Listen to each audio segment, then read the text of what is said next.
Okay, the last two lectures of the course will be on Fermat's last theorem. This is the following statement.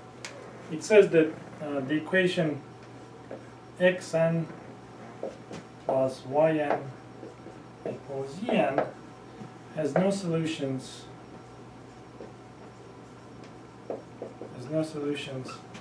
in positive integers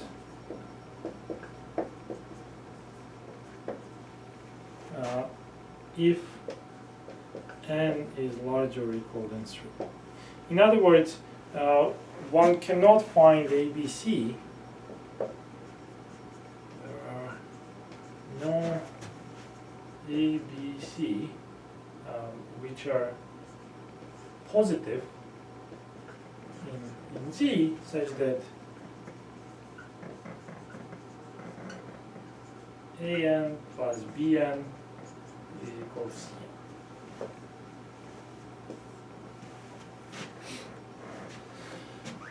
Alright, so this is one of the most famous statements in number theory, and it motivated many of the developments in current number theory. We are of course not going to talk about anything remotely close to the proof of this statement, which was done by Wiles in the early 90s of last century.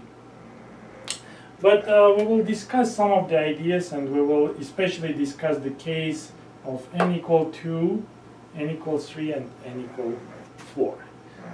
One thing that you immediately notice is that n equal 2 is excluded. And this case is, strangely enough, is very different than Fermat's last theorem, this statement, because when n is equal to 2,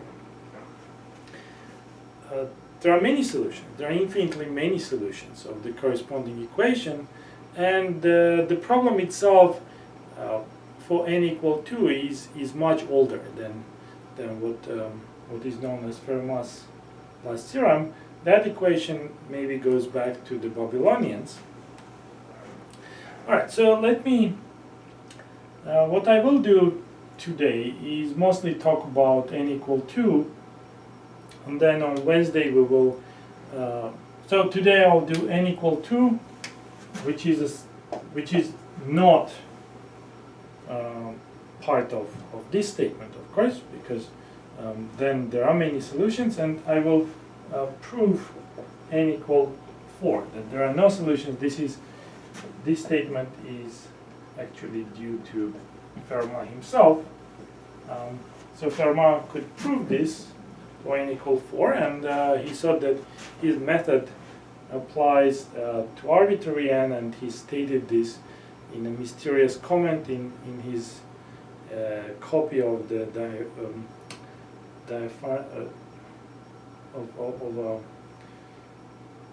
well, there is a marginal copy of a Latin translation of an old book by Diophantus, and he claimed that he could prove this for arbitrary n, larger or equal than 3, but in his later statements, in his later letters, it appears that whatever he thought is a proof, he later realized that his argument is not complete, or at least the argument that he has for n equal 4 does not generalize that easily to other n. Maybe he had a proof for n equals 3. We will never know.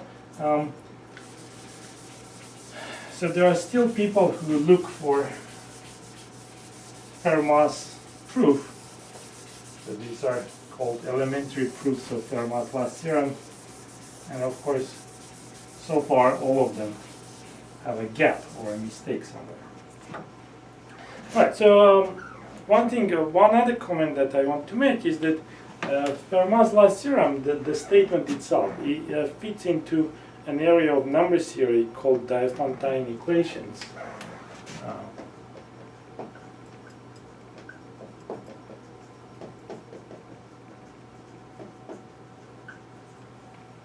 Which are statements about integer solutions of polynomials. So you take some polynomial, maybe in m variables with maybe some coefficients, and in binomial in z x1 xm, and you're asking about possible integer solutions or possible zeros of such solutions in Z. So such questions are called Diophantine equations. At the very beginning of the course, we did study Diophantine equations when f has degree 1. So statements like x plus y equal some number.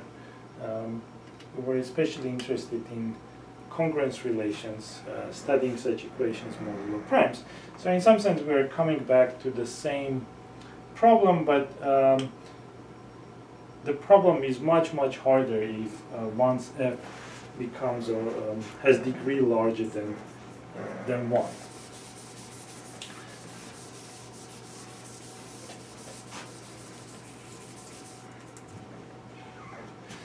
All right, so we take the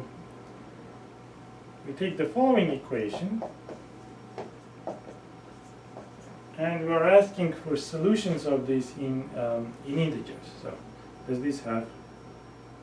What are the solutions? The triples A, B, C. Z that satisfy this property.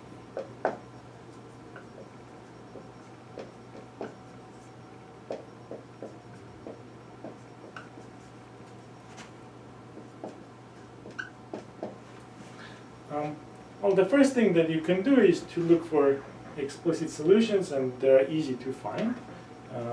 The most famous is probably 3 squared plus 4 squared or 5 squared.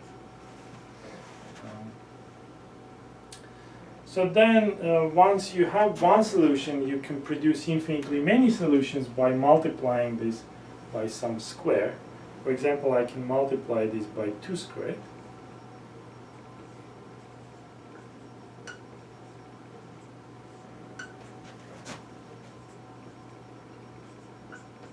And from this I can produce the following solution, the following triple, which also satisfies the same equation, 8 squared equal 10 squared. So you just multiply 2 and 3, you get the square of 6, and so on. So of course this solution, this triple, is not that different from this triple. So you want to maybe exclude triples that have a common divisor. So then we will say that ABC is a primitive solution.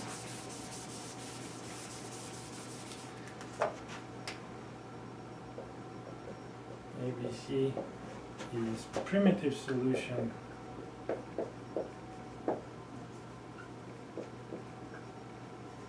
if GCD of ABC is 1. Alright, so 3, 4, 5 is a primitive solution, but 6, 8, 10 is not. Alright, so having this question and this notion, then the main theorem is that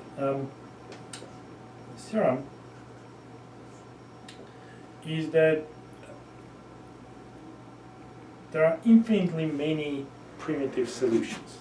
Not only that there are solutions, and there are some primitive solutions, but there are infinitely many primitive solutions, and in fact one can parameterize all solutions very easily. There is a beautiful formula that we will derive in a second.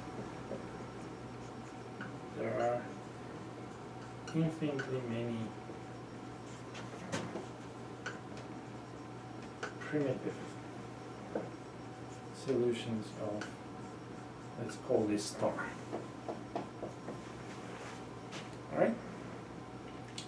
Now, a solution of this equation is sometimes called the Pythagorean triple, because,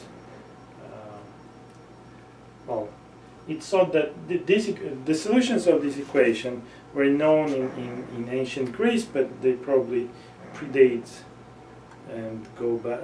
They predate Greek mathematics, and were also known in Egypt and Babylon.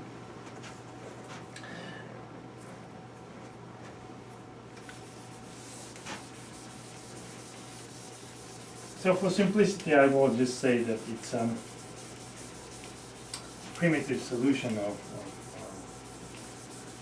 this quadratic form.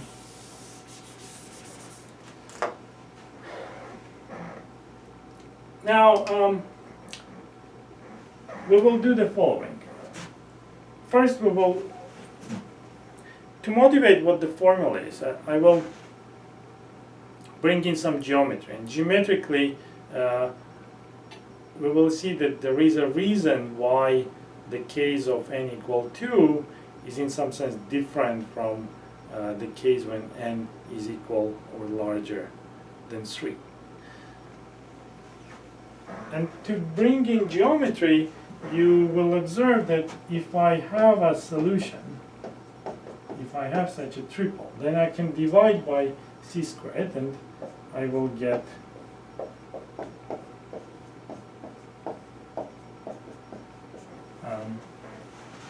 this equation. But this is now a point on a unit circle. This is the unit circle. So any solution of this equation in integers gives me a rational point, a point with rational coefficients on the unit circle. So this gives me AC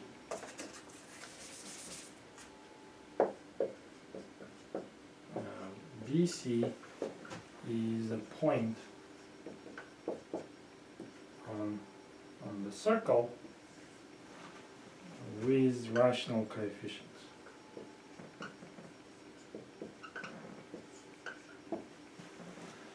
So what we will do is to show that, in fact, you can produce a rational point, or a point with rational coefficients on the unit circle using any rational number. And there is a bijection between rational numbers if you can think of rational numbers as points, as rational points on the real line. There is a bijection between such points and rational points on the unit circle. The way you do this is, on a picture is as follows. So let me draw the circle. This will be the coordinate axis, and I take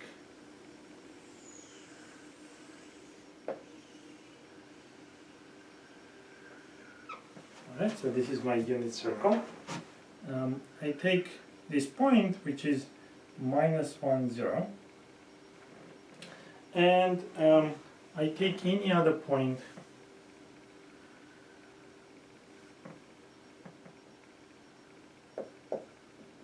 alpha beta on the unit circle, and I connect this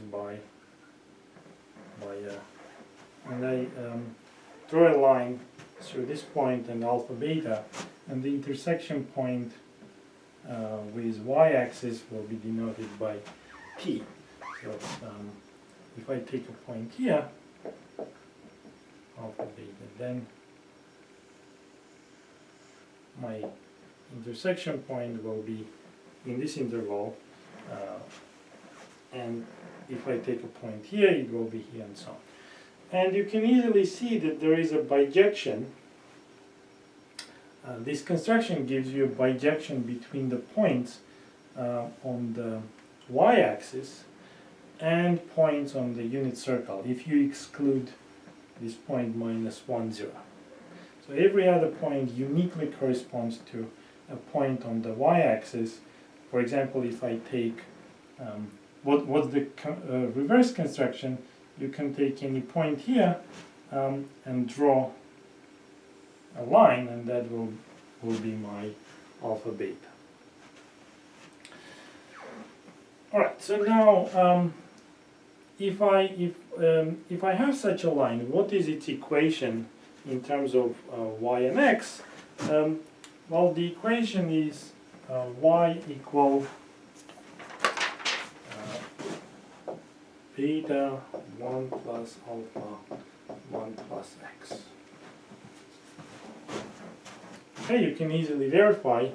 For example, if I plug in x equal minus 1, I get 0. And if I plug in x equal alpha, so this is alpha and this is beta, right? If I plug in x equal alpha, I get beta. So, and any line is uniquely determined by 2 points. If you know. All right. So then, let me denote by t. Denote t equal beta 1 plus alpha. All right. So what is t? Well, t is the y coordinate of this intersection, because this simply says what is t is how do I obtain t? I put x equal to 0, right, in this equation. If I put x equals 0, I will get beta 1 plus alpha. So that's my t. And then you square this, you get beta squared 1 plus alpha squared, and then beta squared, since it is on the unit circle, this is equal 1 minus alpha squared, which is 1 minus alpha 1 plus alpha. So then that means that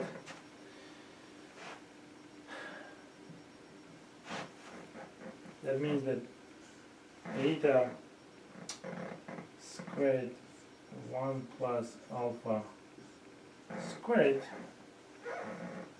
is equal to 1 minus alpha 1 plus alpha. So this means that my t is equal to 1 minus alpha 1 plus alpha.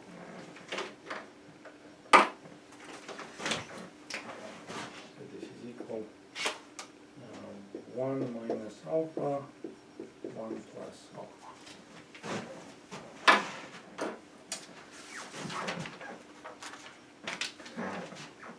So then, if you rewrite this equation, if you take, let me erase this.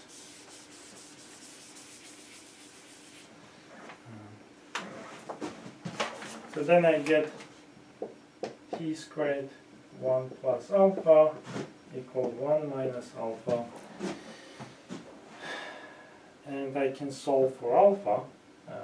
This becomes t squared plus 1 alpha equal 1 minus t squared. So then I obtain that alpha is equal to 1 minus t squared 1 plus t squared.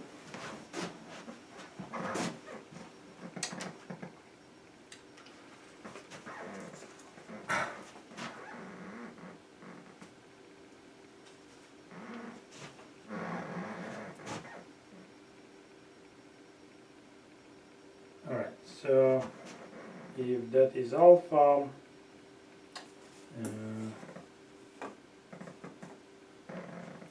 now what I have also is that t is equal beta 1 plus alpha. So beta is equal 1 plus alpha t. right? And if I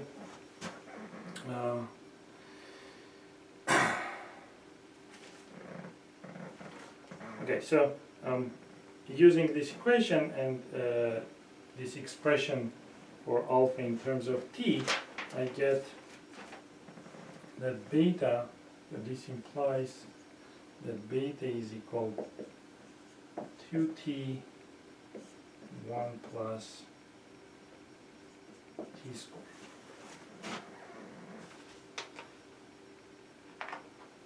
Right, so what happened is that I have a very explicit formula for alpha and beta if I know t. So if I know, it's not surprising if you think about this.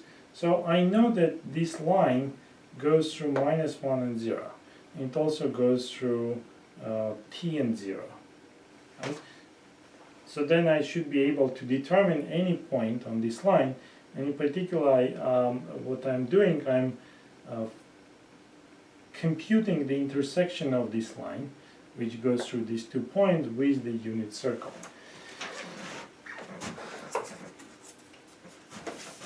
So we can summarize this calculation into the following. So points on x squared plus y squared equal 1, and here points on y-axis, and y-axis is, of course, you can also think as the real line. Right, so if I take alpha beta here and I map this to t beta 1 plus alpha, then I get a map from points on the unit circle to points to 2 points on the y-axis. Conversely, if I take any t here and I map this to the following: 1 minus t squared 1 plus t squared, 2t 1 plus t squared, I get a point on the unit circle. Okay, an important observation for our problem, since we're interested in solutions of a squared plus b squared equals c squared in integers, it's important to know that if you take a rational number, then the coordinates that you get, the point on the unit circle, will be rational. And if you start with rational numbers here, t also will be rational. So this is a bijection.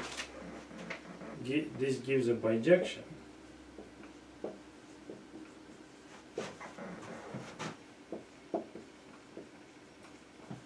Bijection between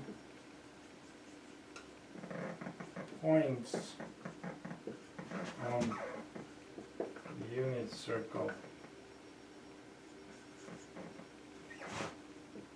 with q coordinates, with coordinates in q,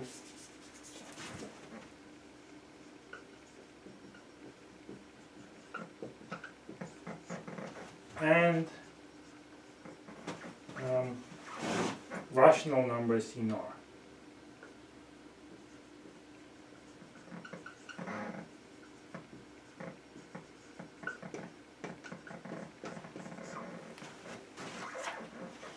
Okay, so if I take in a rational number, I get a point with rational coefficients on the unit circle.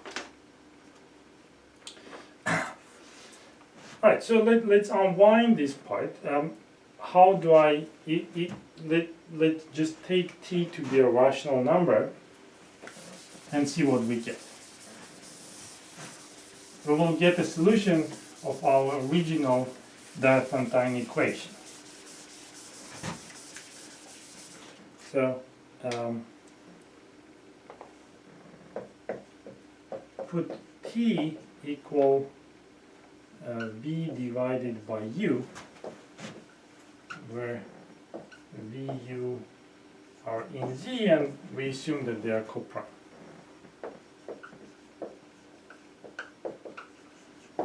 Okay? Then 1 minus T squared, 1 plus T squared becomes U squared minus V squared, U squared plus V squared, and 2T 1 plus T squared becomes 2UV U squared plus V squared. Okay, and this was alpha and this was beta, right? This was alpha, this was beta, and we know that alpha squared plus beta squared is 1.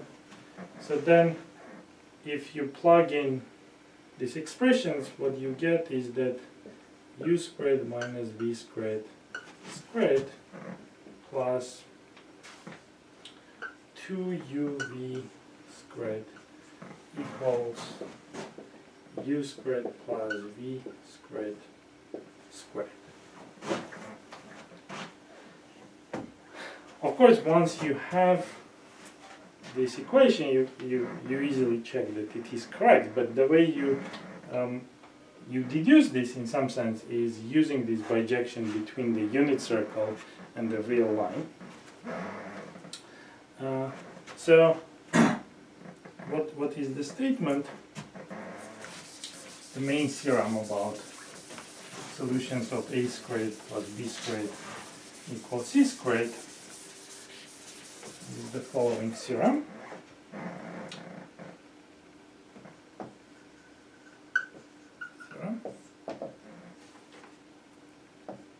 If UV are coprime positive integers of opposite purity, meaning one is odd and the other one is even, with U larger than V, so this is V, then A equal U squared minus V squared, B equal 2UV, and C equal U squared plus V squared form a primitive solution of A squared plus B squared equals C squared, and conversely any primitive solution comes from such a pair U and V, and conversely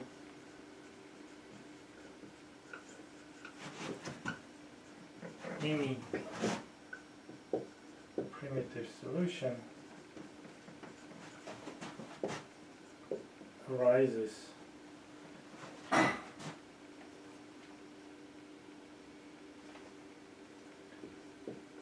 from some UV.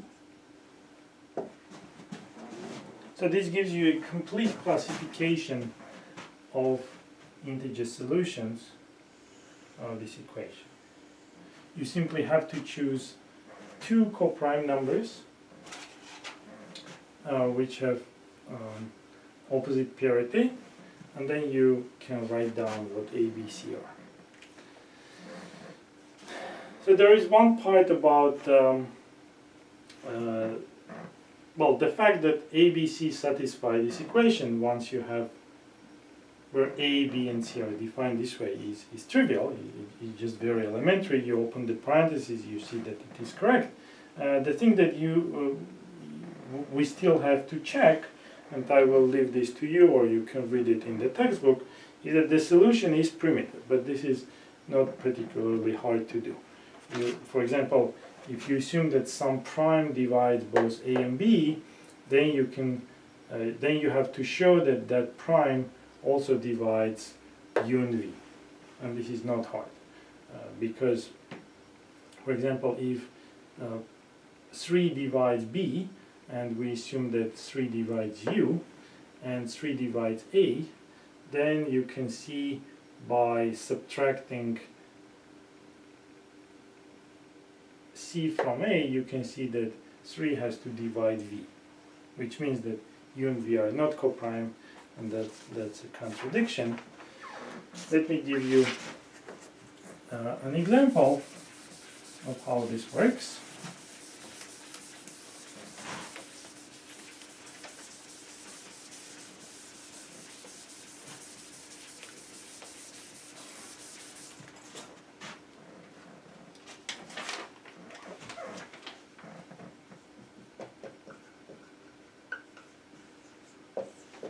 Example, if we take u to be 2 and v equal 1, then we get a equal 3, b equal 4, and c equal 5. This is that old solution that I gave at the very beginning of the lecture, and if you choose u to be 3 and v to be 2, remember that you have to choose u and v to be of opposite parity, so they cannot be both odd. Well, you can choose them both odd. It will not be a primitive, because then you can easily see that all the numbers a, b, c will be even. Right, so then you get a equal 5, b equal 12, and c equals 13, which is not such an obvious solution of the equation. So the claim is that this is true, which is easy to check once you have these explicit numbers. Of course, there is also another connection to geometry through the right angle triangles and Pythagorean theorem. So it simply says that if you can interpret this as saying that if I choose a right triangle with sides 5 and 12, then the hypotenuse will be 13.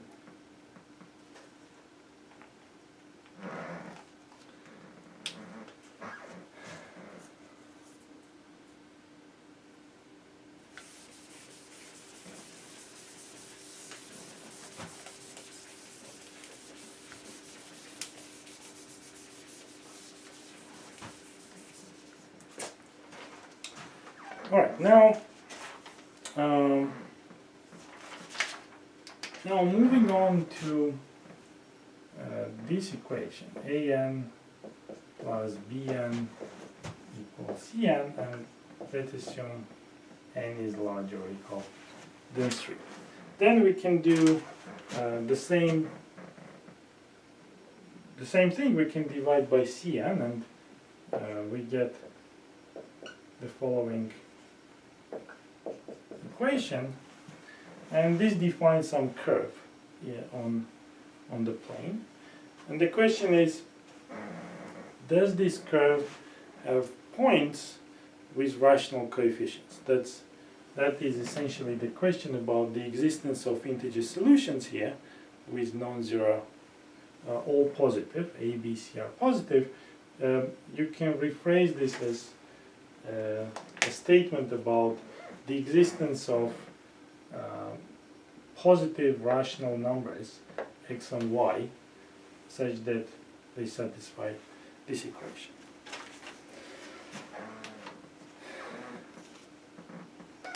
Alright, so if you take n to be 4 and you draw this curve, what you will get is a shape like this.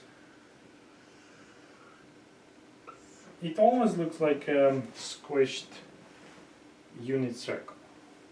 Okay, so it still goes through these points 1, 1, 1, 1, but it's no longer a square. It has like flat sides. Now, what I was saying is that if there is no point on this curve which has rational coefficients. That's the statement of Fermat's theorem for this specific case. So you cannot choose, if you choose any point, alpha and beta, and of course there are infinitely many, there are infinitely many real points, meaning points with real coordinates, but you cannot, there are no points where both alpha and beta are rational numbers. That is a bit surprising if you think about the case of n equal 2, because there are infinitely many such solutions, and you can ask, well, what will happen if we try to repeat the same argument by drawing these lines? Then we get a bijection between the real line and the points on this curve, right? Well, in some sense, there is a bijection, but the bijection is not rational. If you write down the equations that come out of it, it does not give you a bijection between rational points on the real line and the rational points on this curve. In fact, there are no rational points on this curve. So it may be instructive if you try to do the argument for the unit circle with this curve and see what goes wrong. If you really try to push the same argument, which part of the argument fails.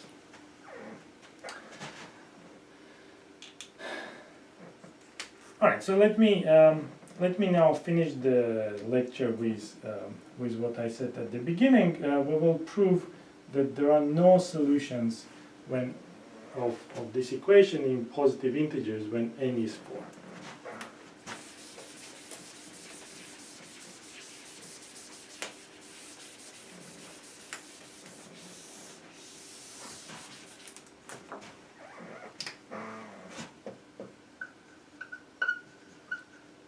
Theorem, this is really due to Fermat. And there are no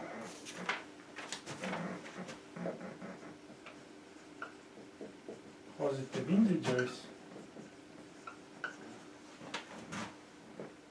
x, y, z such that x4 plus y4 is equal to z squared. Well, you can ask, you can object that this is not the same equation as before, because it's squared, but this is actually stronger, because if you have any solution of this, if you have a squared plus b squared equals c squared, then you can take x equal a, b equal y equal b, and z equal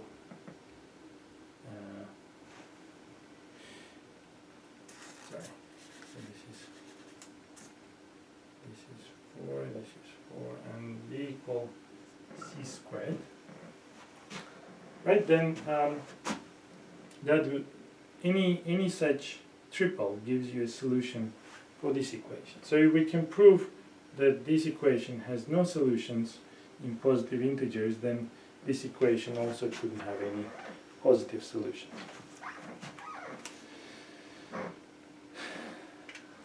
Okay.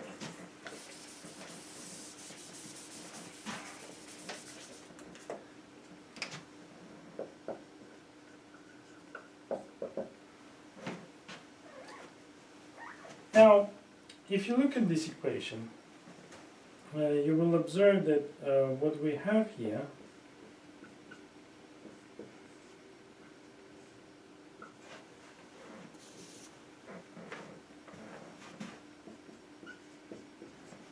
is this equation. Right, so let's assume that there is a solution of this equation. So assume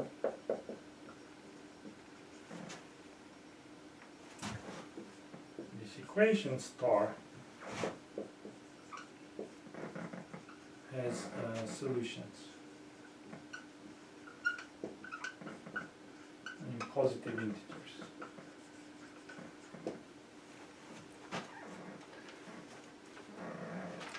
Then, because this equation is the same as this equation, but this is now a quadratic equation of the type that we studied, it means that we can also assume, of course, that x, y, z are coprime. If they are not coprime, you can cancel the common divisors from the equation, and then you will get a triple with this is equal to 1. So then this x squared y squared z is a primitive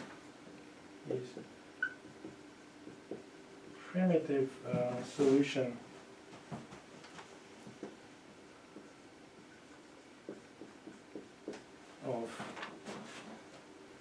of that previous equation of the quadratic that I had, right? So this means that, but we know how to parameterize such solutions.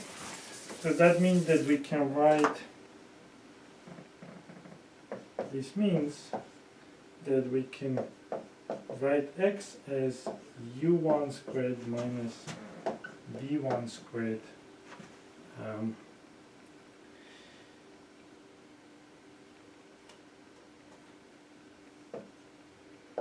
y squared is, that's right. So this is equal to u squared minus v squared. Y squared should be 2uv, and z should be u squared plus v squared.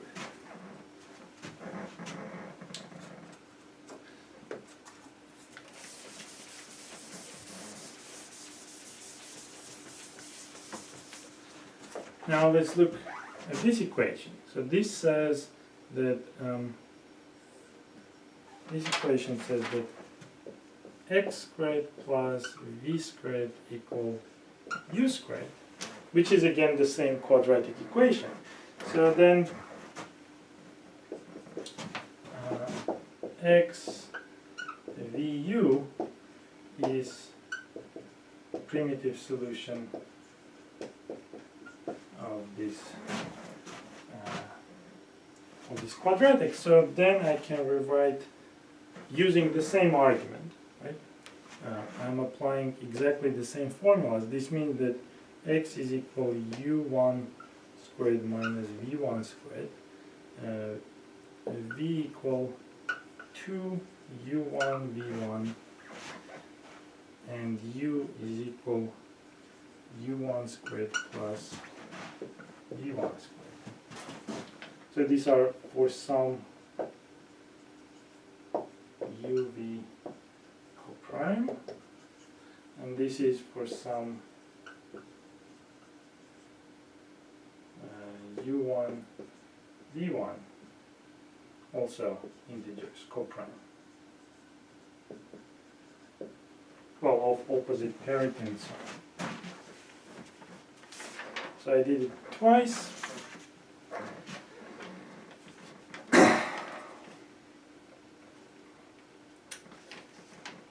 Okay, so now I take u and v from here, and I go back and plug them in here. It kind of goes forward, backward.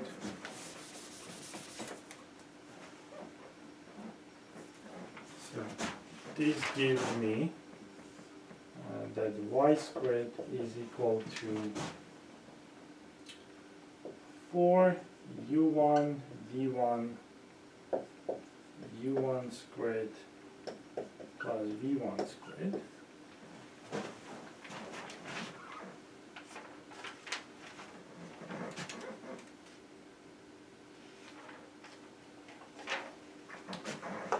Okay, so now I erase this.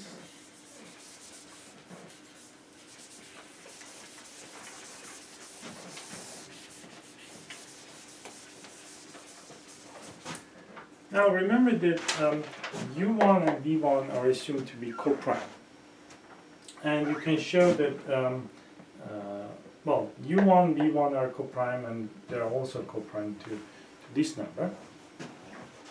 So I have 3 numbers that are mutually coprime, and their product is a square.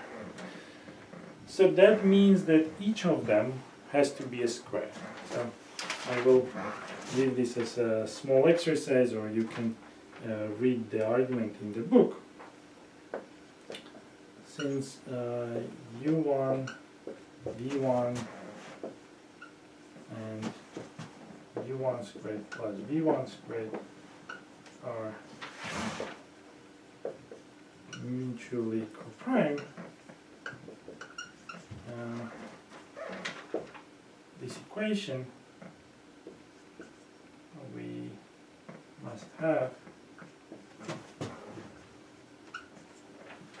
that u1 is equal to x1 squared for some x1, v1 is equal to y1, and u1 plus v1 squared equal z1 squared for some x1, y1, z1 in z.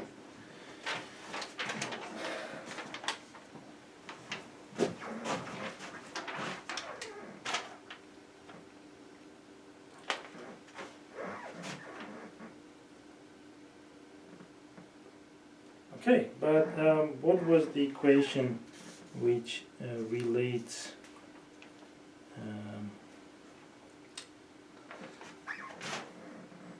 okay, so now I have these equations, right?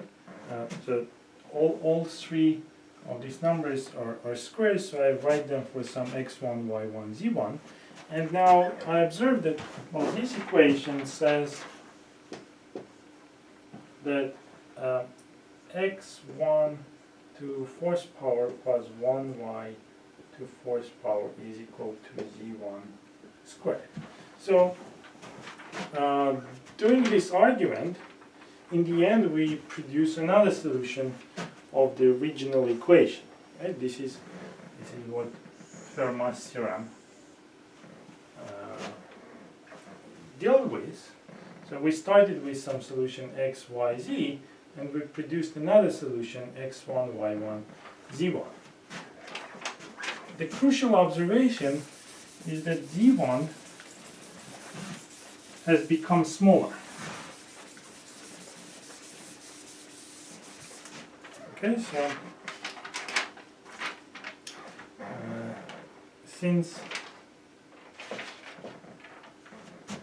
z1 is larger than 1, well, z1 cannot be 1, because then this cannot be true in integers unless one of them is equal to 1 and the other one is equal to 0. But we're assuming that the solutions are all positive. The x, y, z are all positive.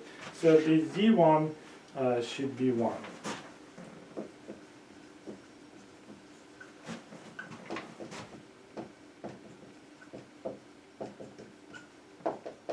Implies x1 or y1 equals 0. Because x1 and y1 are integers. So z1 should be larger than 1, and this implies that z1 is less than z1 to 4th power, and this is u1 I think this was u1 squared. So u1 squared plus v1 squared squared, this is equal to u squared.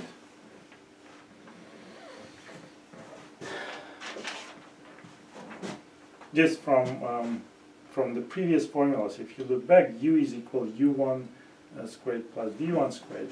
So, but u squared, because this is again an integer, this is less than u squared plus v squared, and this is z. Okay, so what happened is that we produced another solution, and this z1 has become smaller. So then we can say, well, what if we iterate?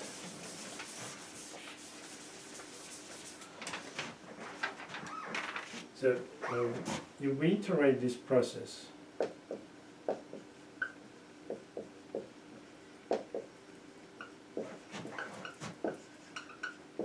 We get solutions xm, ym,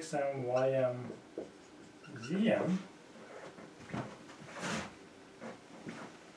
So xm to fourth power plus ym to fourth power is equal to zm squared.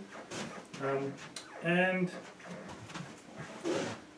there are in positive integers, so xm, ym, zm, positive integers, and I also get, at each step my z becomes smaller, and so zm is smaller than zm minus 1, z1, z strictly small, right? But they also have to be positive or even larger than 1. So this leads to a contradiction, because if I have some solution, I can keep doing this, and I will produce all these other solutions, and the last coordinate becomes smaller and smaller. But it also has to remain larger than 1, so eventually I will run into a problem, because there are only finitely many integers here. But the process itself has no restrictions on how many times I can iterate. So this leads to a contradiction and finishes the proof.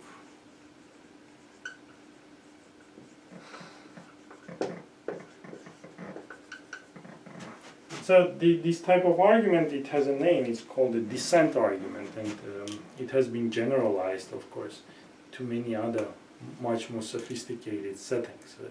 They all are usually called descent. And the first one is this example done by Fermat. All right.